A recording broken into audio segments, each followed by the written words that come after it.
It was a Tuesday afternoon, and I was running late. Noah, my 4-year-old, was clinging to my side as I signed him out of daycare. It had been one of those mornings where everything seemed to go wrong, from spilled cereal to missing socks. But at least, as I stood there filling out the sign-out sheet, I was just about to get him into the car and head home. My phone buzzed in my bag, a sound that would normally go unnoticed amidst the chaos of daycare pickups. But today was different. I fumbled for it, expecting a quick note from Mark about dinner plans, something casual, something typical. Maybe he'd ask what time I'd be home so we could decide if we should cook or order in.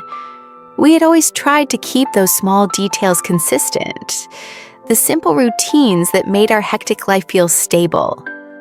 I glanced at the screen, expecting the usual message, but instead, there it was.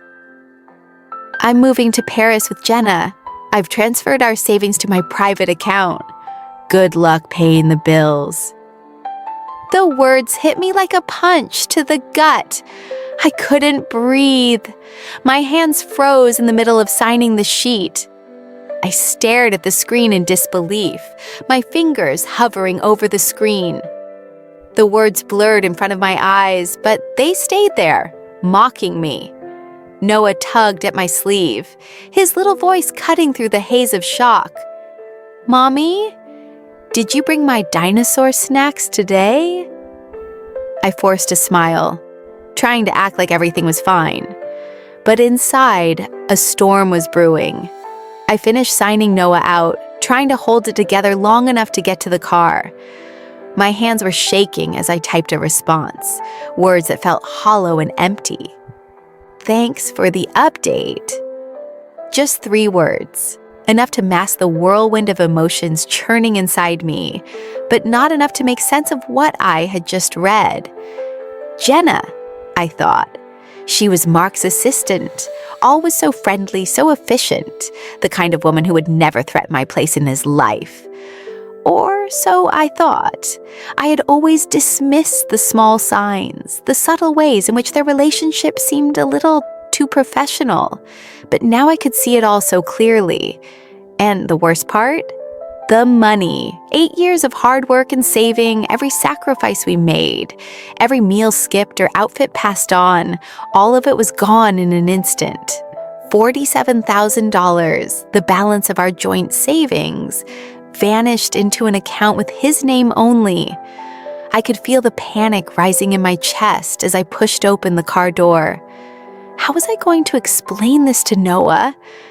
How would I tell him that Daddy wasn't coming home? How could Mark just do this? Abandon us without a second thought? I started the car, the weight of the world pressing down on me. The traffic was moving slowly as usual, and Noah was asking questions that I couldn't answer. "Where's Daddy? Is he going to be home soon?" he asked, his little voice so innocent and full of hope. He didn't know, not yet, what I now had to deal with. "Daddy's on a trip," I said, my voice trembling as I tried to keep the lies simple. The first of many trips, probably, I thought to myself. I couldn't bring myself to tell him the truth. Not yet. Not until I had a plan. "We'll have pizza instead," I said, trying to make it sound like everything was normal, like it was just another night in our routine. But it wasn't normal. None of this was normal. I parked the car at home, my mind racing. I couldn't even remember the drive back. I dropped my purse on the kitchen counter, my mind going blank as I watched Noah settle in front of the TV with his favorite cartoon. I turned away, trying to breathe, trying to keep it together. There had to be something I could do. I couldn't just let him destroy everything we'd worked for, everything that was supposed to be Noah's future. I pulled out my phone again and dialed the bank, my fingers trembling as I punched in the numbers. The polite representative answered, asking how she could assist me. "I need to know if there has been a withdrawal from my joint savings account," I said, trying to sound calm but failing miserably. A large one. She put me on hold, and all I could do was stare at the ceiling, my mind reeling. How could he do this? How could Mark leave us like this? Just a text, a cold, impersonal message, and then he was gone. When the representative came back on the line, her voice was too cheery, too rehearsed. Yes, ma'am. It looks like the entire balance of $47,000 was transferred from your account to another account in your husband's name. Unfortunately, since both of your names were on the joint account, there's nothing we can do. My heart sank and I felt the room spin. I closed my eyes, trying to hold back the tears that were threatening to spill. This wasn't just financial theft. It was emotional abandonment.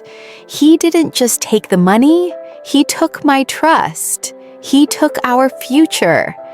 And now, I was standing in the middle of the wreckage.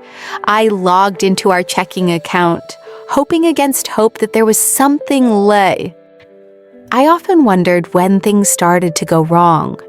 There wasn't one defining moment when I could point to and say, this was it. But looking back, I can see the small signs, the little shifts that happened over the years. They seemed insignificant at the time, almost too subtle to notice. But now, in the aftermath of Mark's betrayal, they stood out as clear warnings I had ignored. Mark and I had met 9 years ago at a publishing conference in New York. I was an ambitious editor, working my way up the ranks at a well-known publishing house. He was in marketing, working for a rival firm. It had been a professional rivalry at first, but Mark had pursued me relentlessly. He would leave me handwritten notes, small, thoughtful gifts, and romantic date plans. His energy, his charisma, everything about him seemed perfect. The kind of man I thought I could spend the rest of my life with. 6 months after we met, we got married. The ceremony was small, overlooking the serene waters of Lake Michigan, surrounded by just a few close friends. At that moment, I truly believed that this was it, the start of forever. The first few years were easy. They were filled with promise and hope. We moved to Chicago for my promotion to senior editor at my publishing house, and Mark quickly found a marketing position at a local firm. We bought a modest condo downtown, spent weekends exploring the city, and made plans for our future. It was everything I'd ever wanted.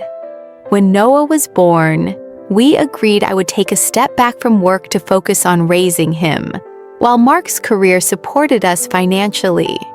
I transitioned into freelance editing, working from home around Noah's schedule, and it seemed like we had it all figured out. But somewhere along the way, things began to shift. It wasn't immediate. It wasn't something I could pinpoint at first. At first, it was small, almost imperceptible.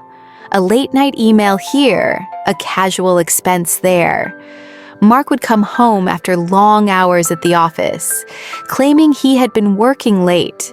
He would say it was to make up for the reduced income since I'd been freelancing. But I started to notice little inconsistencies. Receipts for dinners I didn't remember us going to, business trips I hadn't been informed about. And then there was the way he started to distance himself. He became secretive about his phone. It wasn't obvious at first. He would leave it face down on the counter or take calls in another room, his conversations brief and curt. At first, I thought it was nothing, just work stress or maybe his growing responsibilities at the firm. But then came the trips. The first time he mentioned that he had been offered a promotion, I was thrilled for him. He told me that the promotion would require occasional international travel, which would help bring in extra income, which we desperately needed after the failed investments. I should have questioned it more. I should have asked why he seemed so giddy about the promotion and why he kept mentioning his assistant, Jenna, who he claimed was incredibly efficient and great at organizing his travel schedules. It felt off. But I was too focused on the idea of stability, of fixing the cracks in our financial situation, to really listen to that nagging feeling deep in my gut. Then came the Barcelona travel guide. I found it one evening, tucked away in the back of his desk drawer. The sight of it sent a wave of nausea through me. Why would he have a Barcelona guide hidden away in his office? I'd never heard him mention a trip to Spain. He told me it was just a potential business venture. The company might open an office there. He explained casually, his voice a little too high-pitched. He laughed it off, but something in his eyes shifted. They didn't meet mine for long, and I noticed the slight tremor in his voice. Yet, I didn't press it. I didn't want to seem paranoid. It was just business, I told myself. But deep down, I knew that should have been my wake-up call. The days after that were a blur. I continued to push my concerns aside, convincing myself I was overthinking things. Mark would apologize for the long hours at work or how busy he was with new projects, and I would accept his excuses. I wanted to believe him. I wanted to trust that everything was fine, that our marriage wasn't in jeopardy. But there were more signs. I found receipts for dinners at expensive restaurants that he claimed were business meetings. He'd tell me one thing, but my gut told me something else. There were other signs too. The way he became defensive whenever I asked about his phone or his work trips. The way he seemed to shut me out, even when we were in the same room. There were nights he came home later than usual, and every time I asked, the answer was the same.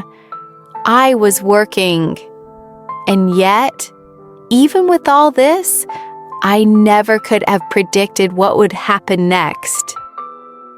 The decision that changed everything. 3 months ago, Mark told me that he had been offered a new role at work, one that would involve frequent international travel. I was happy for him at first. The extra income would help. He said it was a great opportunity for the company and for us. The role would allow him to finally rebuild our savings, which had been decimated by a failed investment 2 years ago. Around that same time, he mentioned Jenna again. She had been promoted to his assistant and was apparently the only one who could handle his complicated schedule. I didn't think much of it at the time, but in hindsight, the way he spoke about her was different. It wasn't just business, it felt like something more, and still I ignored it. Then 2 weeks ago, I found the travel guide for Barcelona, and something in me snapped. It wasn't just the guide. It was the way Mark had been acting for the past year. The secrecy, the late nights, the strange defensiveness. It was all adding up. The morning after finding the travel guide, I confronted him. I tried to stay calm. I asked him about the trip to Barcelona, about the guide. He brushed it off as nothing more than a potential idea for the company. But I wasn't convinced. I pushed him further, asking about his behavior, about his long hours, about the things I had noticed, the dinners, the secretive phone calls. But he just got defensive. He dismissed my concerns, accused me of overreacting. But in that moment, something in me broke. I knew that I couldn't ignore it any longer. When he told me he was leaving, I didn't expect him to actually go. I thought it was a threat, a way to force me into submission. But when I woke up the next morning, it was clear he had made up his mind. I found the divorce papers that he had filed a week earlier, the petition for custody of Noah, the request to limit my access to him, and the note from his lawyer stating he would not be providing financial support. I couldn't breathe. The man I had trusted, the man I had married, was gone, and not just physically, but emotionally. He had abandoned us, and I was left to pick up the pieces. The moment of truth. I had to face the reality. Mark wasn't just leaving me, he was leaving Noah too. And I couldn't let him get away with it. Not after everything we had been through. Not after everything he had taken from us. I wasn't going to let him destroy me. I wasn't going to let him destroy Noah. I had to fight back. And I would. I sat in the quiet of our apartment, the same apartment where Mark and I had built our life together. Now it felt like a hollow shell. Every corner seemed to echo with the absence of him.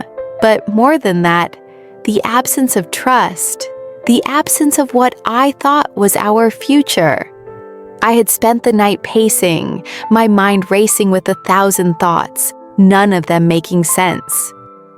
When the phone call came from Mark's mother, Denise, it had only added fuel to the fire. She didn't even give me a chance to speak. Her accusations were sharp and cold, like knives cutting into my already fragile heart. David says you're refusing to let him see Noah. You're making this harder than it needs to be. Her words were suffocating. I couldn't believe that Mark had convinced her of his fabricated story. The lies he was telling about me, about the situation, were being swallowed whole by his mother.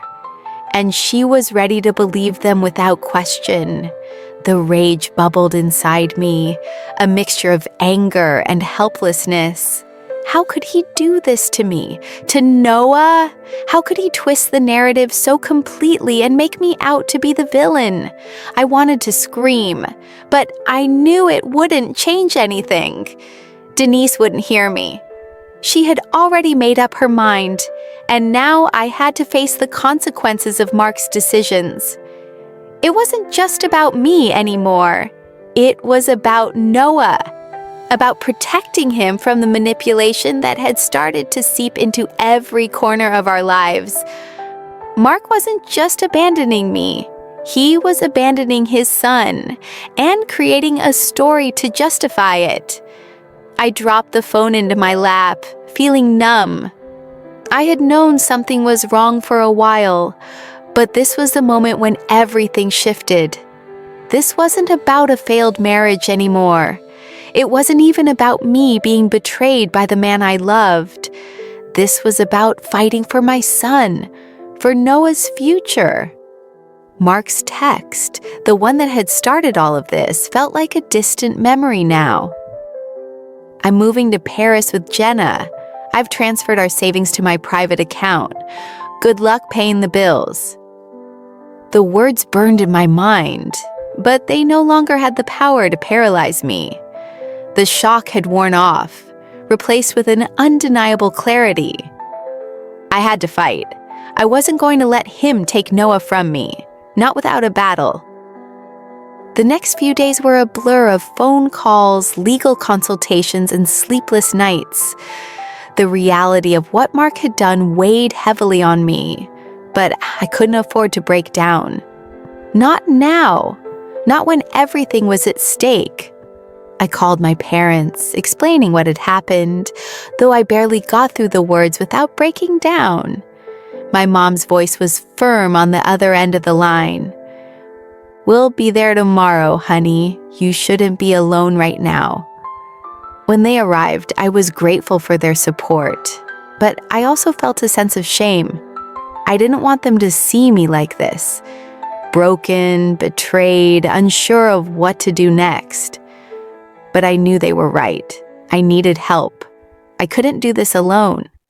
That evening, after Noah had gone to bed, I found myself sitting at the kitchen table, staring at the pile of papers Mark had left behind. Receipts, old tax returns, bank statements. Everything was scattered in front of me like a puzzle I had to solve. But the puzzle wasn't just about money. It was about understanding Mark's actions, piecing together the lies and half-truths he had told me for so long. I had to know where he had hidden the rest of our savings, how far he had gone to cover his tracks. I started with the bank statements. There were the usual monthly transactions, mortgage, utilities, grocery bills. But as I went through them, I found something strange. A series of transfers to an account I didn't recognize, one that didn't appear on any of our joint statements. I jotted down the details, my heart pounding in my chest. I knew then that this wasn't just a spontaneous decision. Mark had been planning this for months, orchestrating his escape while pretending to be a loving husband and father. As I sifted through more papers, I found an email draft on our shared computer. It was addressed to Jenna, and attached was a resume for a job at a company in Paris. I blinked, my hands shaking as I read through the message. It was clear now. Mark wasn't just leaving me. He was leaving Noah behind too, starting a new life, and everything about it had been carefully planned. The realization was gut-wrenching. He had been preparing for this moment, making sure everything was in place to abandon us both. The betrayal cut deeper than I ever could have imagined. And yet, despite everything, I couldn't help but feel a sense of resolve. This wasn't the end. This was the beginning of something new. A fight for what was mine, for Noah, for our future. The next day, I met with Vivian Aguilar, a divorce attorney recommended by a college friend. Her office was small, but it had a quiet strength to it. Just like her. After reviewing the documents I had gathered, she leaned forward, her expression turning serious. "Let me be clear," she said, her voice calm yet firm. "What your husband did is reprehensible, but legally, it's not theft. He had access to those joint accounts. What we need to do now is prove that he's hiding assets, that he's working and evading his responsibilities." I nodded, feeling a surge of hope. It was the first time in days I felt like someone was on my side, like I wasn't alone in this battle. Vivian laid out a plan. Petition for emergency child support, freeze Mark's assets, and start the legal process of recovering what was ours. But the biggest breakthrough came when I received a call from Trevor, Mark's close friend. He had been silent for weeks, unwilling to get involved. But now, guilt had driven him to speak. "I need to tell you something, Suzanne," he said, his voice filled with regret. "David mentioned an account in the Cayman Islands. He said his mom helped him set it up years ago for tax purposes. I didn't think much of it at the time, but I think it's still active." I couldn't believe it. The Cayman Islands. It all made sense now. Mark hadn't just taken the money from our joint accounts, he had hidden it. He had planned his escape, using offshore accounts to make sure I couldn't touch what was rightfully ours. Armed with this new information, I felt a surge of confidence. The fight was far from over, but now I had the ammunition to take him down. I wasn't just fighting for our money. I was fighting for Noah's future. I was fighting to protect him from the man who had tried to erase him from his life. The days following our discovery were the hardest. I felt like I was living in two worlds, one where everything was falling apart, and another where I was gathering the strength to rebuild. Every time I looked at Noah, his innocent face full of trust, I reminded myself that I couldn't fail him. Not now. Not after everything we had been through. But the emotional toll was exhausting. I couldn't sleep. I couldn't eat. Every time I closed my eyes, I saw Mark's face, the man I had loved, the man I had trusted. now a stranger, a betrayer. But I also saw Noah, his smile lighting up the room, his laughter filling the silence that had once been shared with Mark. No matter how hard this would get, I knew one thing. I would never stop fighting for my son. For us. The days bled into weeks. As much as I tried to keep my life together, it was impossible to escape the weight of the reality I was living. Mark had left me not just with an emotional wreckage, but with a tangled mess of financial betrayal, custody battles, and threats. But the one thing I knew with certainty was that I wasn't going to roll over and let him destroy everything we had built. Every morning I woke up exhausted, my mind racing through the legal steps I needed to take. I had started gathering evidence, compiling proof that Mark had been hiding assets and had been planning his escape for months. The offshore accounts, the Cayman Islands, the secret bank transfers. It was all adding up. Each piece of evidence felt like a small victory, a tiny step toward justice, but each one also weighed heavily on my heart, making me relive the pain over and over again.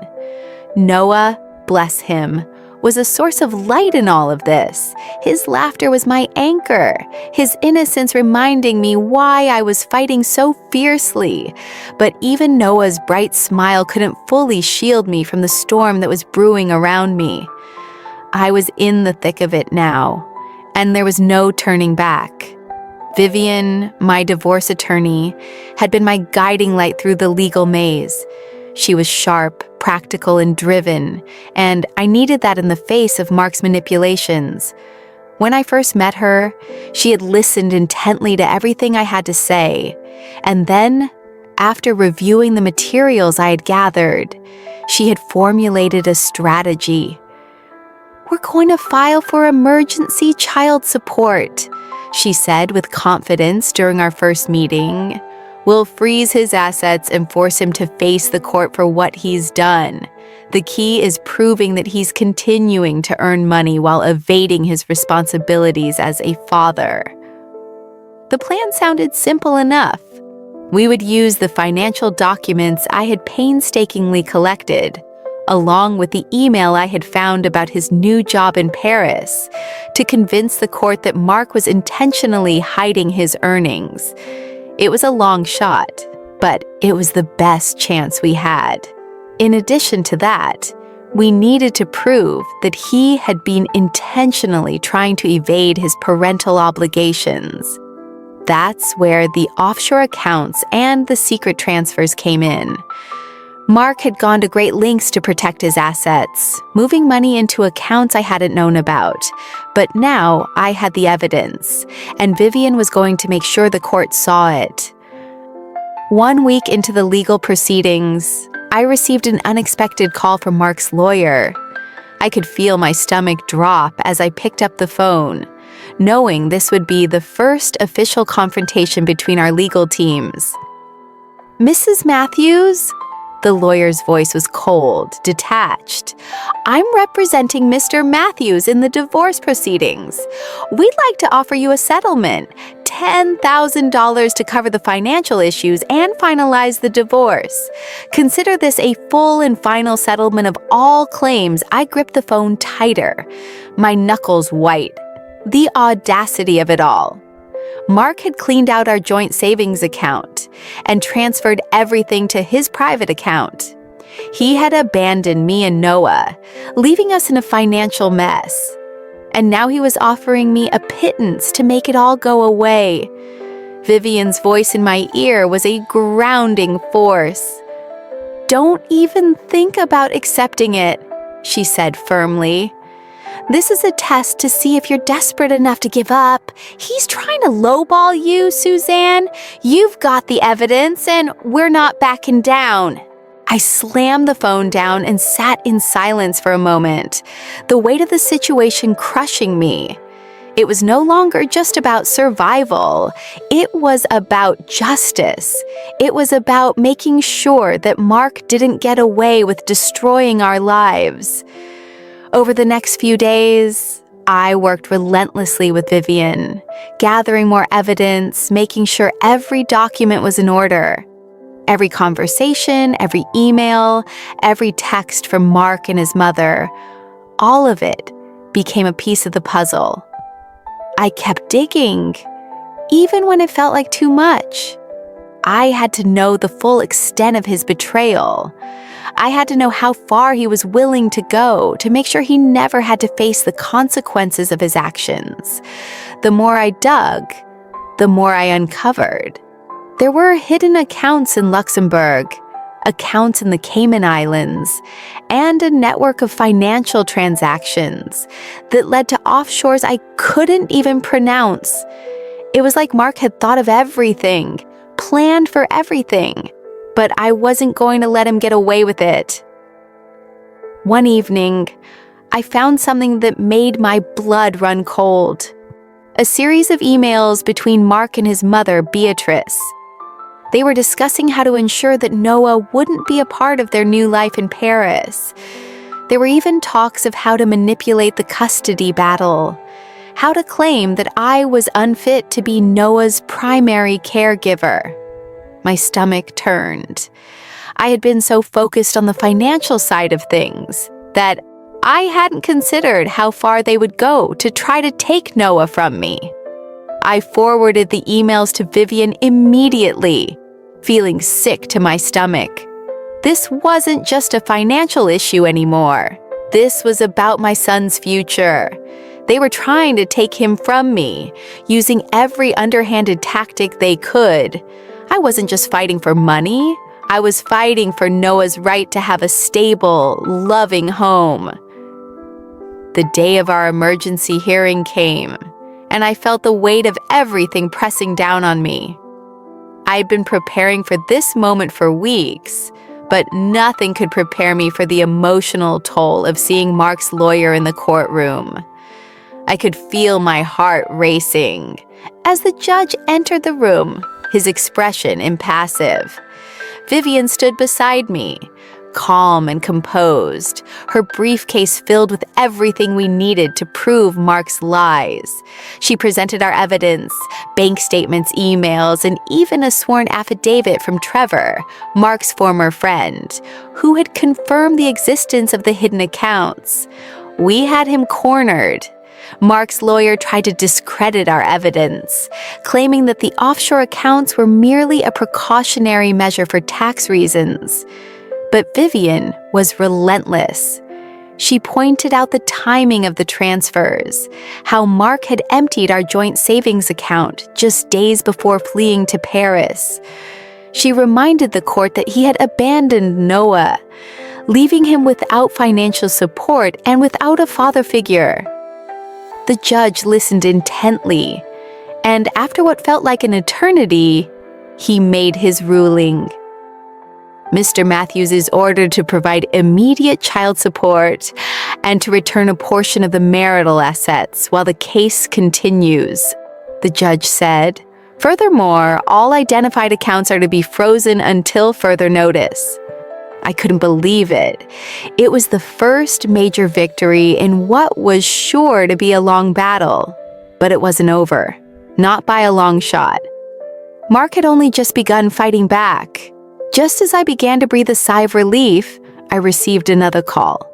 It was from the HR director at Mark's new job in Paris, Meridian Global. "Mrs. Matthews," the woman said, her voice thick with an accent. "I'm calling about your husband, David Matthews. We received your inquiry about his employment situation. I just wanted to inform you that Mr. Matthews no longer works for Meridian Global. He was terminated yesterday." I blinked, disoriented. "What? I didn't send any inquiry." "There seems to have been some confusion. Someone using your name sent documentation showing Mr. Matthews was involved in a custody dispute and had pending legal issues in the United States. Company policy requires us to disclose such matters during the hiring process."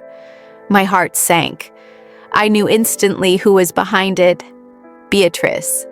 She had impersonated me to sabotage David's employment, making sure he couldn't comply with the court support order.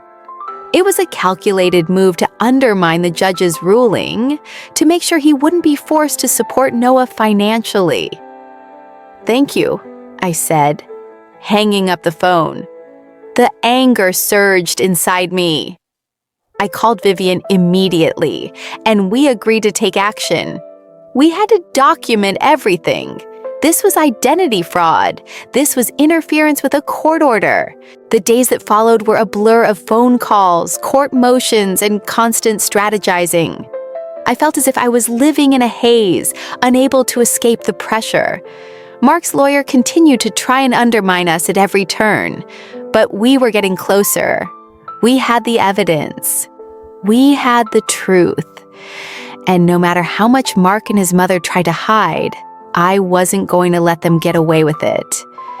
Vivian filed additional motions, documenting Beatrice's identity fraud and the conspiracy to manipulate the custody arrangement. We reported the identity theft to the police, creating an official record of Beatrice's illegal actions. Every move we made with precision. But Mark wasn't going down without a fight. He made one final attempt to break me. He sent a direct message, trying to guilt me into taking the settlement. "Take the money, Suzanne," the message said. "You won't get more. Fighting me will just drain you. Be reasonable for once." I didn't respond, but I saved the message. It was evidence of his condescension, his belief that he could manipulate me into submission, and I wasn't having it. I had thought the hardest part was over. The first few weeks after Mark's departure had been filled with shock and disbelief. I had been a woman drowning in confusion, helplessly trying to navigate through a life that had been ripped apart. But as the days passed, something inside me shifted. The anger, the hurt, the sadness, it didn't vanish, but it became a fire that pushed me forward, making me fight for Noah, for myself, and for everything I'd lost. And as I walked into the courtroom for the final hearing, I knew that no matter what, I would never give up. I would never back down. The court battle had been grueling, exhausting, and at times, soul-crushing. Every time I sat across from Mark's lawyer, every time I looked at his smug face, I felt the weight of everything I had been through. The lies, the manipulation, the betrayal. It was all there, staring me in the face. But through it all, I had learned something invaluable. I was stronger than I had ever known. The night before the hearing, I couldn't sleep. I lay awake in bed, staring at the ceiling, listening to the sound of the wind outside. Noah was asleep in the next room, his small form tucked beneath the covers. The room was quiet, but my mind was anything but.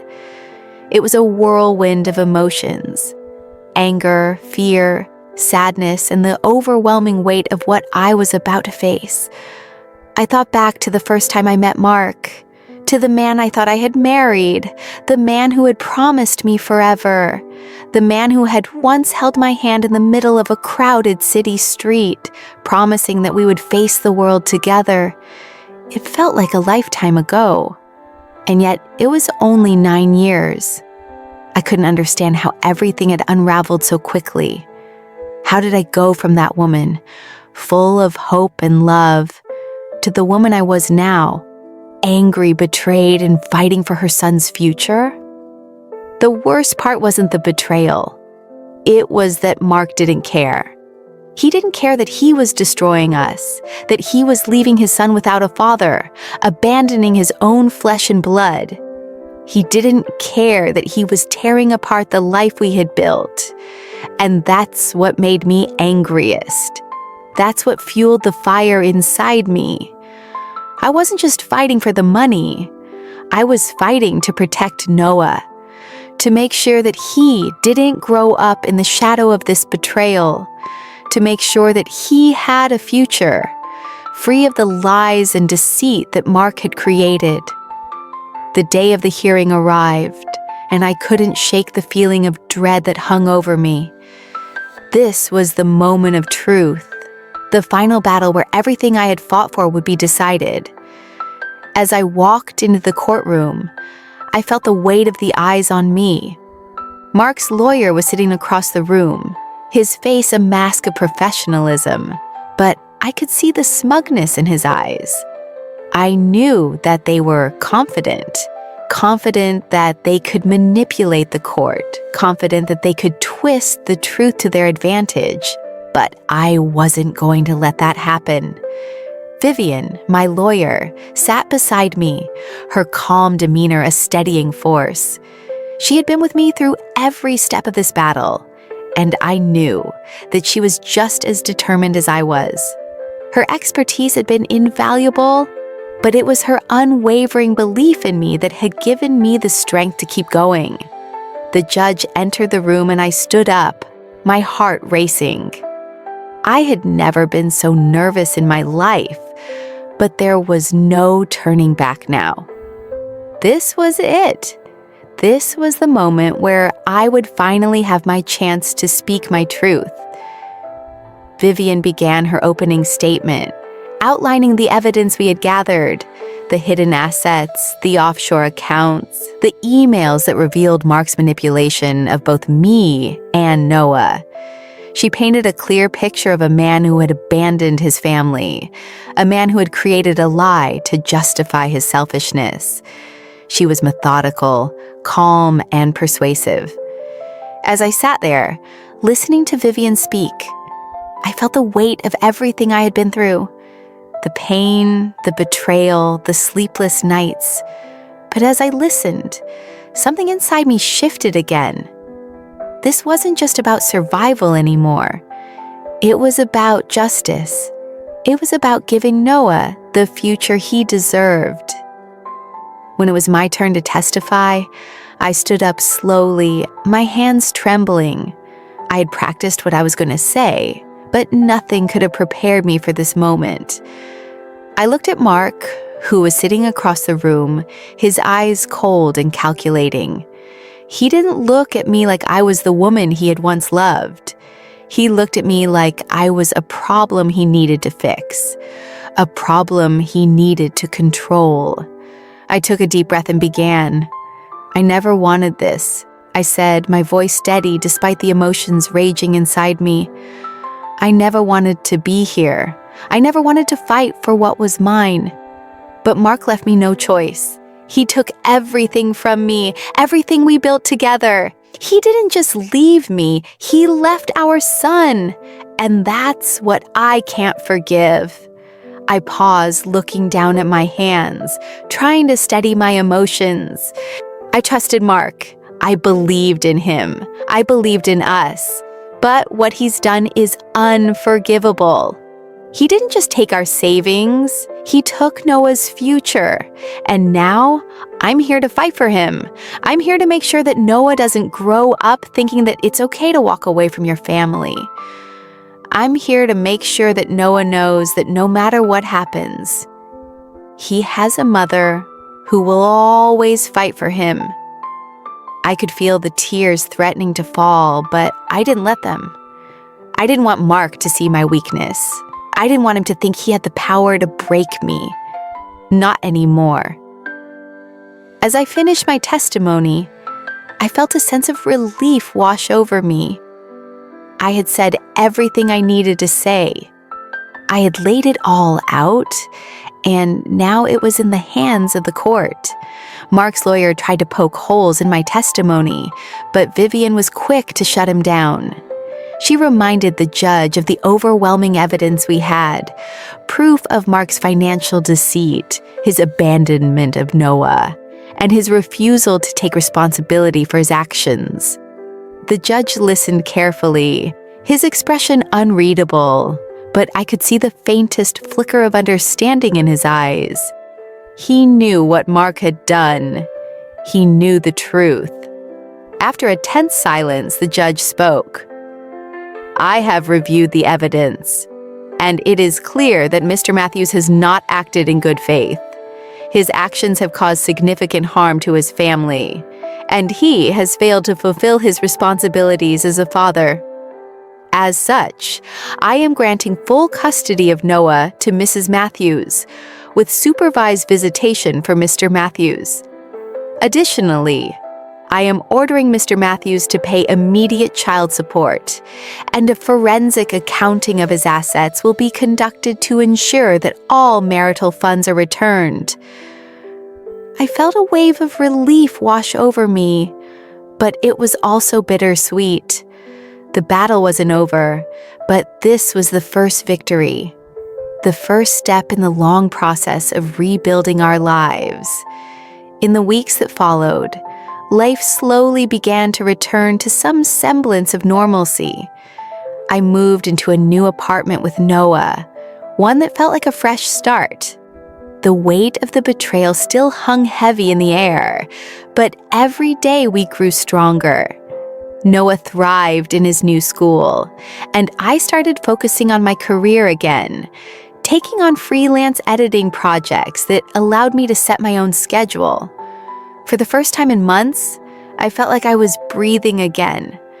The hardest part, though, was seeing Noah adjust. He still asked about Mark sometimes, still wondered when Daddy would come to visit. I told him the truth. Mark wasn't coming back, but Noah didn't seem to fully understand. He was too young to understand the magnitude of what had happened, but I knew deep down that I was doing the right thing. I was giving Noah the love and stability he needed, and that was all that mattered. One evening, as I tucked Noah into bed, he looked up at me with his big brown eyes and asked, "Mommy, will Daddy ever come visit?" I smiled softly, brushing his hair out of his face. "I don't know, sweetheart, but we're gonna be okay no matter what." Noah smiled back, his small hand gripping mine. "We're okay, Mommy." And for the first time in a long time, I truly believed it.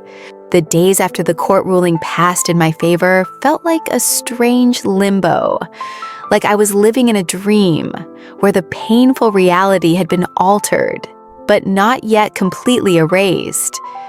Mark was still a part of my life, but not in the way I had imagined. There were no longer any late-night conversations, no moments of intimacy, no promises of better days ahead. There was only the painful awareness of what had been done and how it would shape the future for me and for Noah. It had been months since the court battle ended, but the emotional scars remained fresh. The betrayal had cut deeper than I'd ever expected, and the weight of it all still sat heavily on my chest. Every time I looked at Noah, my beautiful son, my heart ached for the life we had once dreamed of having. Instead of family trips, Sunday brunches, and holiday celebrations, we were left with pieces of a broken dream. But, like any battle-worn mother, I knew I had to carry on. I had no choice. My fight was not over. I would heal, and I would rebuild. Healing wasn't as simple as it seemed. It wasn't a process that could be boxed up neatly or neatly tied with a bow. The reality of what Mark had done was so raw, so brutal, that I felt like I was constantly walking through fog. It was hard to make sense of the emotions swirling within me. Anger, betrayal, fear, loneliness. It felt like I was constantly fighting against myself. The pain of it was excruciating. Even though I had won in court, even though I had custody of Noah and financial support was secured, it felt like I had lost everything. I had lost the life I thought I would have. I had lost the person I thought I knew, the man I once loved, the father of my son. No amount of financial settlement could take away the sense of emptiness that filled the space Mark had left behind. The worst part was how my emotions began to shape everything around me. It wasn't just the sadness that lingered. It was the anger, the overwhelming sense of injustice. I hated Mark for what he had done. I hated the way he had abandoned me, abandoned Noah, and left us to pick up the pieces of a life he had broken without a second thought. It wasn't just about money.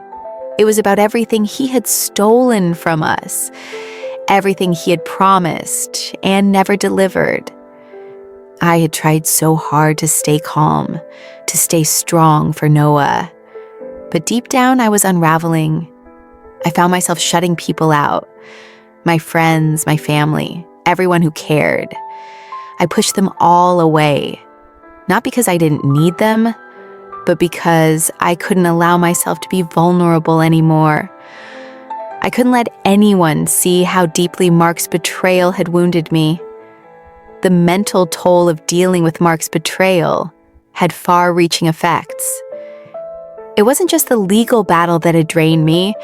It was the constant emotional roller coaster I had been on since the moment Mark left. It was the constant fear that I would never be able to recover from this, that I would never be able to trust again, that Noah would grow up with this dark shadow hanging over him. Every day was a challenge. I would wake up, put on my best face for Noah, and try to pretend that everything was okay. But it wasn't. And as much as I wanted to deny it, I knew the truth. My life had changed in ways I never could have imagined, and it was impossible to ignore. Even after everything, there were moments when I missed Mark. Not the man he had become, but the man I thought he was, the one I had married, the one who had once held me close and promised to love me forever. It was hard to reconcile that man with the person who had walked out without a word, without any consideration for the family we had built. Those moments of missing him were the hardest, the ones that made me feel the most vulnerable, the most exposed. But I also knew something else, that missing him wasn't the same as wanting him back. The man I had married was gone, replaced by a stranger who didn't care about anyone but himself. The trust we had shared, the bond we had built, was shattered. And I had no choice but to face the truth and move forward. As the weeks turned into months, I began to find my footing again. I couldn't erase the past, but I could choose how to move forward. I had to heal, not just for myself, but for Noah. I owed it to him to be strong, to create a future for us that was full of hope and possibility. It wasn't easy. Healing never is. But every small step I took, whether it was getting out of bed in the morning or picking up a new freelance editing project, felt like a victory. It was a sign that I was regaining control of my life, piece by piece. Noah and I settled into a new routine. We moved into a new apartment, a small, cozy space that was ours. There were no memories of Mark here, no traces of the man who had once been part of our family. It was just me and Noah, and that was enough. In time, I started to embrace the idea that I could find happiness again. I began to open myself up to the possibility of new relationships, new opportunities, and new beginnings. But it wasn't about filling the void Mark had left behind. It was about creating something new, something that was mine, something that didn't carry the weight of past betrayals. But no matter how much I wanted to move on, there was always that lingering feeling of betrayal, and I knew it would take time to fully heal. There were days when the memories of Mark would flood back, days when the weight of everything felt too heavy to bear. But in those moments, I reminded myself of how far I had come. I reminded myself that I had been through the hardest thing a person could face, and I had come out the other side stronger. I had fought for my son. I had fought for justice. And now, I was finally starting to heal. The future felt uncertain. but it also felt full of possibility. The pain wouldn't vanish overnight, and there were still days when I struggled to breathe, but I knew I wasn't alone. I had Noah, I had my family, I had my strength. And that was enough. I couldn't predict what the future held. I didn't know what path I would take, but I knew one thing for sure. I was no longer the woman who had walked into the courtroom all those months ago. I wasn't the woman who had been left broken and abandoned. I was someone new, someone stronger, someone who had learned to trust herself again. The road ahead was still long, and there would be times when I would feel the sting of Mark's betrayal again. But I also knew that the worst was behind me. I had learned that healing isn't about forgetting the past. It's about moving forward one step at a time until the pain becomes something you can carry with you, but not something that defines you. Noah and I were going to be okay. We would rebuild together. It had been a year since the court ruling, and the dust had finally settled. The emotional storm that had threatened to tear me apart was now a distant memory, though its scars would never fully fade. But life, as I had learned, doesn't stop for grief. It keeps moving forward whether you're ready or not. Noah was thriving. He was no longer the quiet, uncertain child who had witnessed his world shatter. His laughter filled the apartment, and his eyes sparkled with hope once again. We had built a life here, in this small, cozy home that was entirely ours. There were no reminders of the past, no reminders of Mark, of the broken promises, or the life we once thought we would have. Every morning, I woke up to a new beginning, to the comfort of knowing that no matter what had happened, Noah and I were going to be okay. As for Mark, I never heard from him. There were no more late-night calls, no more messages, no more pretending to be the man he used to be. He had retreated into his new life, the one he had carefully crafted with Jenna, and I had no desire to be a part of it. His absence was as final as the decision he had made to leave, and I had come to accept it. I had always hoped for closure, for some kind of apology, but as the months passed, I realized that it wasn't something I needed anymore. I didn't need his apology or his validation. What mattered was that I had fought for what was right, for Noah, for myself, and I had won. I had given us both a future, one that was full of possibility, even if it wasn't the future I had once imagined.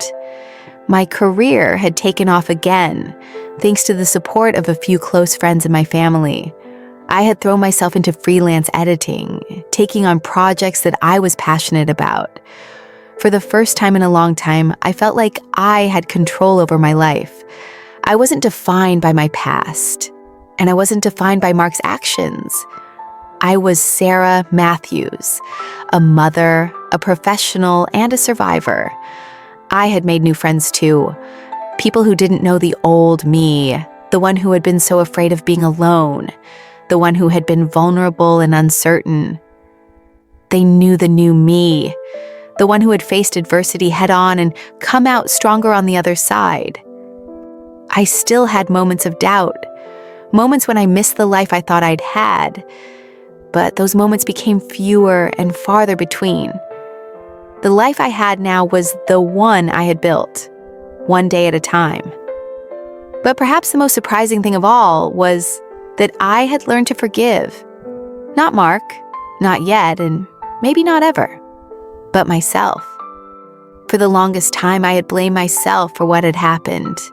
I had blamed myself for not seeing the signs sooner, for trusting Mark, for believing in him when he had given me every reason not to. But as time passed, I realized that forgiveness didn't mean forgetting. It meant letting go of the anger and resentment that had once consumed me. It meant giving myself the freedom to move forward. I forgave myself for not seeing the truth.